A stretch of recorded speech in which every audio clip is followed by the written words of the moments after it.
Hello everybody, I'm SnipingIsFun, and in this video I'm going to be giving you guys my thoughts on how I would do the future Wii release schedule from now into early 2013. And for the entire video you're going to be hearing my voice over the picture that I have on the screen right now, that I made like a week ago basically on Facebook. But I wanted to do a video of it as well, and I wanted to explain my reasons for picking certain games, why they are in certain months, or stuff like that. Which they could all, some of them could be easily adjustable, but I have certain reasons for certain kinds of things, and like why I would pick certain games in the first place. Anyways, let's get this started. I hope you guys like this video, and let's get on and get rolling. So to start off the list, there are two games that are marked for June 2012, and that's actually because Last Story and New Play Control Pikmin 2 are both actually scheduled for June, so that's the reason why I kept them as June, because that's the actual month that they're actually scheduled for. And I'm going to go along with what Nintendo's actually doing, because that actually makes sense, and it gives June two good games. A GameCube updated New Play Control version of a game, and Pikmin 2, and then The Last Story. If you're going to go Sakaguchi RPG, you can go pre-order the game now, and I hopefully recommend that you do so, because it looks like it's going to be a great game. But yeah, I would keep that in June, and that gives June a little bit of good support there. Two games, reasonable. Then July comes, and unless there's something minor, I say nothing. We don't get nothing, of serious interest or serious, name value in July at all. There'll probably still be some Wii releases, but that's not going to be nothing too big. Then we get to August. By this time, Pandora's Tower should be released, and I have a feeling it's going to be announced sometime in June or July, hopefully at E3 on Nintendo Direct, some random announcement that they have on the internet. I believe an August date it just makes the most sense, because we saw Xenoblade released in April, and then The Last Story is being released in June, and that's 2 months apart. So to go along with the whole 2 months apart thing again, 2 months after June is August, and I think that's going to make the most sense, and it's going to spread the games out well enough to the point where they're not squished together, and there's a reasonable amount of distance between them, so people who have the games can play them for long enough to actually enjoy the game, beat them and everything, then move on to the next one. And that's why I think August makes the most sense. It'll be the biggest release in August, but outside of that, there is another August game, and originally I had the Kirby 20th Anniversary Collection scheduled for September, but I put it into August, so even though this picture states August 2012 for the Kirby 20th Anniversary Collection, it could easily be September, so let's just say it's August/September 2012. I originally put it in September because I wanted to have it correlate, it go alongside the game that I actually do have scheduled for September 2012, because it makes most sense as they're both collections. But I moved it into August, so August would be another month that has two major Wii releases, in an action RPG, Pandora's Tower, and a collection of Kirby, which is like an old school platforming type series. So it gives August the two good, decent looking, great games to have August be a good month in the Wii's library, for 2012. And then we actually get to September 2012, and that's the month I would actually schedule Dragon Quest Collections to come out. And the reason why I would pick Dragon Quest Collections to come out, because first of all, it's Dragon Quest. We hardly ever miss out on Dragon Quest at all. And this is Collections. This is like the original three games. The first three on the NES, the first and second one on Super Nintendo, the third one on Super Nintendo. This is like a collector's item. Dragon Quest Collections is like, a collector's item, for RPG fans, especially due to the fact that Dragon Quest is the original JRPG. It's not Final Fantasy, it's Dragon Quest. So this could be like a tribute to that. Japan already had it released last year, and it was the Dragon Quest Anniversary Collection.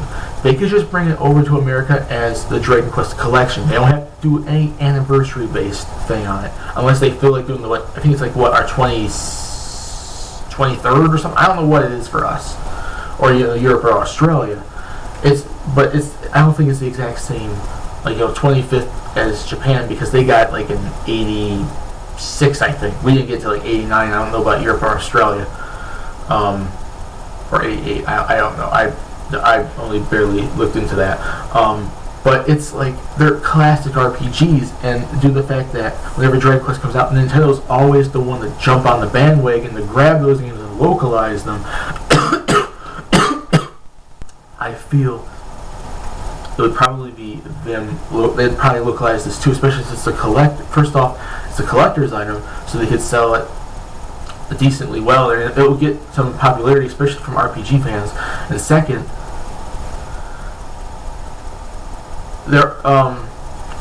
the games are we never got they never really brought out. I mean, back in the day, they brought out Dragon Warrior, and that's pretty much what Dragon Quest is. Like the early Dragon Warrior games that are brought here are the Dragon Quest games from Japan. But those are all like the older, Game Boy and Game Boy Color and NES type of things. This is a good way of bringing those old school RPGs back into gaming again and making them more relevant, putting them on like a recent system and stuff. And the reason why I think this game shouldn't be too hard to localize in the first place is because it's all text. And these games already pretty much have been, I think for the most part, already localized to begin with. So they don't really have to go and change text all that much. I'm sure they could go in and they could update it a little bit, and they probably have to fix something here and there, but it's not that much work as much as bringing out some new games and everything.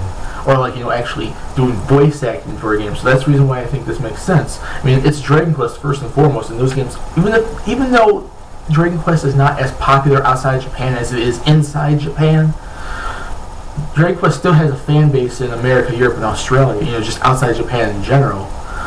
And it will sell because it's Dragon Quest, and it's like classic RPGs. The game's already released here to begin with, but they were on older systems. This is a chance to bring them back into the limelight, bring them back into being known, and then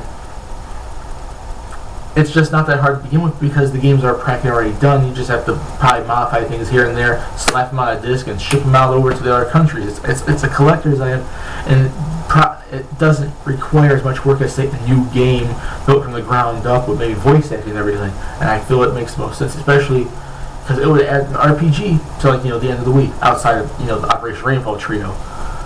And then we get to October 2012, and that's where I would place Fatal Frame 2 because obviously it's survival horror. It would make sense, and I think it also makes sense that we're going to be seeing this game because of two reasons. It's going to be released in Europe and Australia, thus it's already going to be an English translation to the game. I don't know if they're taking the older audio from the PS2 version, the Xbox version, the older original version, or if they're updating it.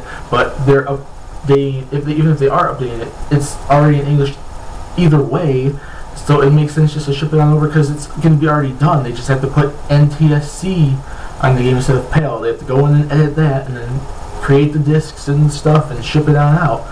And it also makes sense because that Spirit Camera game that came out connects to this, so it kind of if you don't bring it out, you're kind of giving you're kind of giving your American fans something that they can't do with their current game they have. And also, it makes sense for the October thing, like I said, because it's survival horror, and that's like the perfect month to fit it in. And I think Fatal Frame 2 is going to be, it can be localized because I think Nintendo of America is going to want to make up for the mistake they made with Fatal Frame 4. So I think they're going to bring that out over here. And it makes more sense because it's Fatal Frame to begin with, and I think that they're now in control of some Fatal Frame games when they come over here.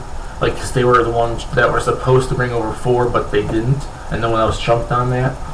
So they would pretty much be the ones to bring it out to America because they're pretty much, I think, the ones that I think are also bringing it out to Europe and Australia.